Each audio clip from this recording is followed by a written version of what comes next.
Hola hermanos, el día de hoy, 19 de enero del 2024, es viernes de la segunda semana del tiempo ordinario. Muy bien, hoy les voy a hablar de un beato que ya quiero yo, el Señor, que sea canonizado. El beato Marcelo Spínola y Maestre. Ay, Dios mío. Toda su espiritualidad basada en el amor al Sagrado Corazón de Jesús. Bellísimo. Y decía una frase que a mí se me ha grabado en la mente tanto: si no voy a ser santo, ¿para qué quiero la vida? Piénsenlo por un momento. Si no voy a ser santo, ¿para qué quiero la vida?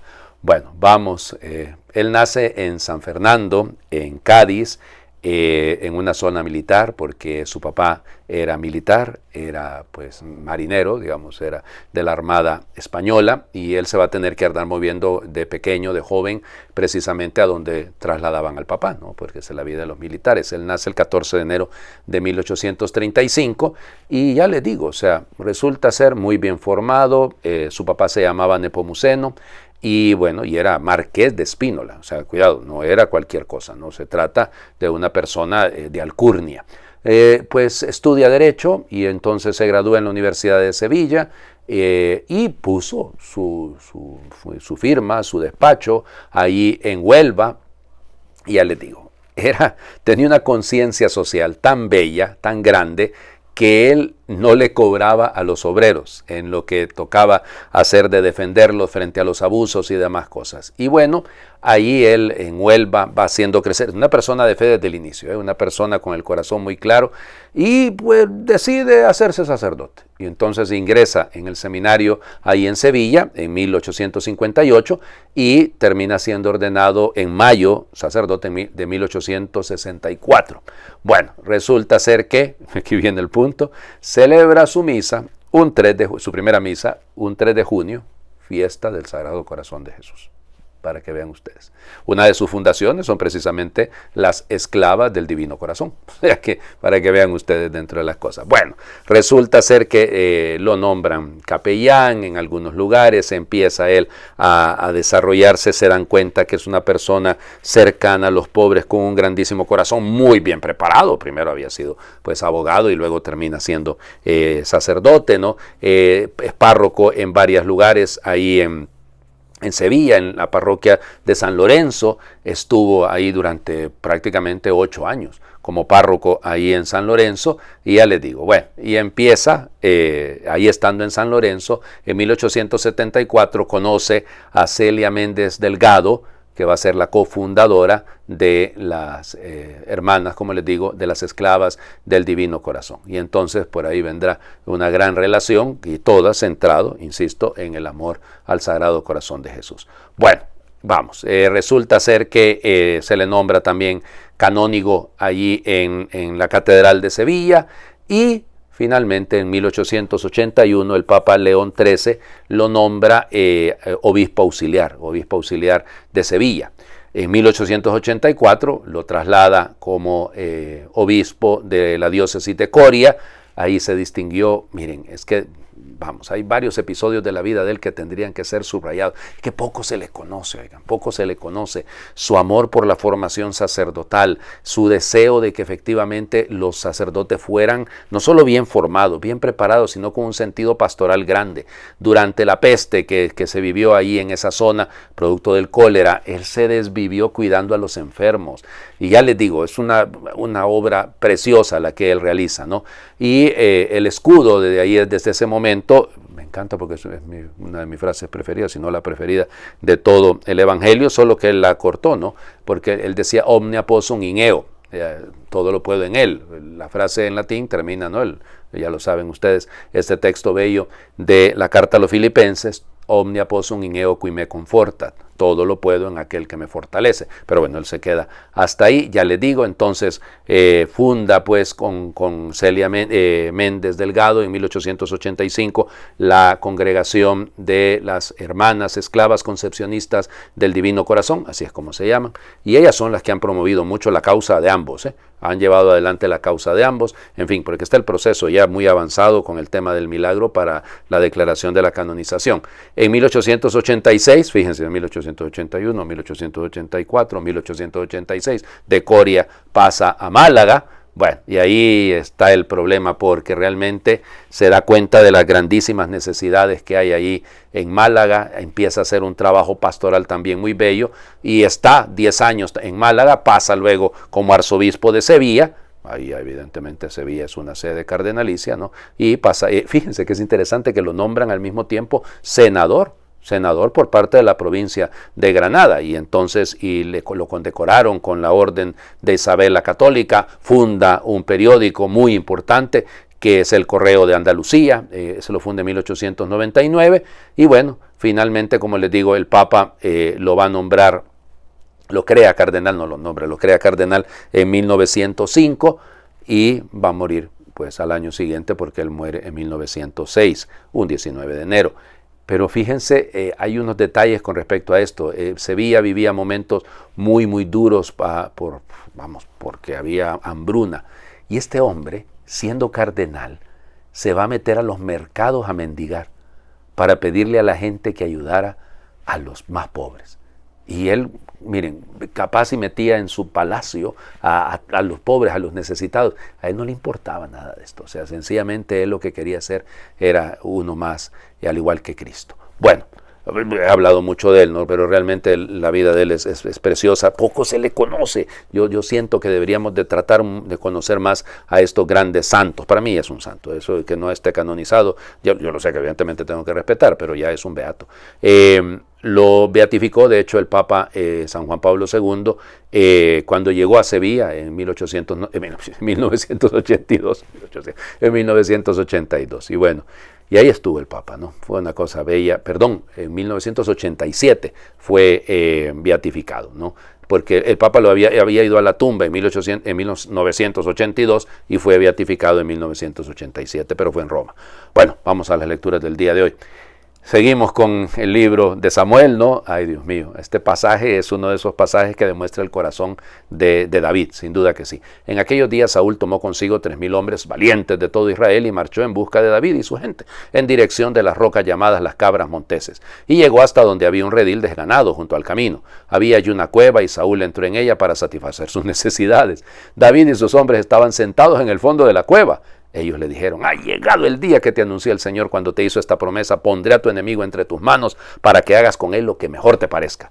David se levantó sin hacer ruido y cortó la punta del manto de Saúl. Pero a David le remordió la conciencia por haber cortado el manto de Saúl y dijo a sus hombres: Dios me libre de levantar la mano contra el rey, porque es el ungido del Señor. Con estas palabras contuvo David a sus hombres y no les permitió atacar a Saúl. Saúl salió de la cueva y siguió su camino. David salió detrás de él y le gritó: Rey y Señor mío. Y cuando Saúl miró hacia atrás, David le hizo una gran reverencia, inclinando la cabeza hasta el suelo, y le dijo: ¿por qué haces caso a la gente que dice David trata de hacerte mal?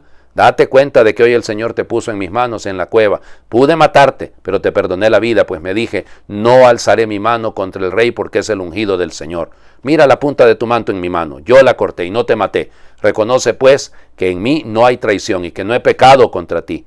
Tú, en cambio, andas buscando la ocasión de quitarme la vida. Que el Señor sea nuestro juez y que Él me haga justicia. Yo no alzaré mi mano contra ti, porque como dice el antiguo proverbio, los malos obran mal. ¿Contra quién has salido a guerrear, rey de Israel? ¿A quién persigues? ¿A un perro muerto? ¿A una pulga? Que el Señor sea el juez y nos juzgue a los dos. Que Él examine mi causa y me libre de tu mano. Cuando David terminó de hablar, Saúl le respondió: ¿eres tú, David, hijo mío, quien así me habla? Saúl rompió a llorar y, levantando la voz, le dijo: tú eres más justo que yo, porque solo me haces el bien mientras que yo busco tu mal. Hoy has demostrado conmigo tu gran bondad, pues el Señor me puso en tus manos y tú no me has quitado la vida. ¿Qué hombre que encuentra a su enemigo le permite seguir su camino en paz? Que el Señor te recompense por lo que hoy has hecho conmigo. Ahora estoy cierto de que llegarás a ser rey y de que el reino de Israel se consolidará en tus manos. Palabra de Dios. Te alabamos, Señor. Vaya declaración, ¿no? Pero evidentemente es una construcción detrás de... No leemos todo el primer libro de Samuel, ¿no? Pero es una de tantas ocasiones que Saúl anda buscando matar a David. O sea, es que ya les digo, ese problema de la envidia, ese problema de esa personalidad tan enclenque, ¿no? Y fíjense, la actitud del altísimo corazón que tiene David, que efectivamente, pues ahí, ¿ya? Perdón lo que voy a decir, la expresión puede ser muy dura, ¿no? Pero muerto el perro se acaba la rabia. Ahí terminaba el asunto. Lo mataba y se acabó. Ya perdía a su enemigo y ya estuvo. Ya podía proclamarse rey. Y no lo hace. Miren, la magnanimidad, que es una virtud que debemos practicar, es necesaria siempre. En la iglesia, muchísimo más. Cuando tenemos personas que adrede nos atacan por fórmula, dicen cosas, calumnias, dicen barbaridades que impensables, oigan. Eso nos toca y lo he vivido y yo sé que ustedes también lo han vivido en muchas ocasiones, dentro de la iglesia. Incluso a veces críticas venidas de hermanos sacerdotes, críticas venidas hasta de obispos, oigan. Y uno dice, ¿pero aquí qué pasa?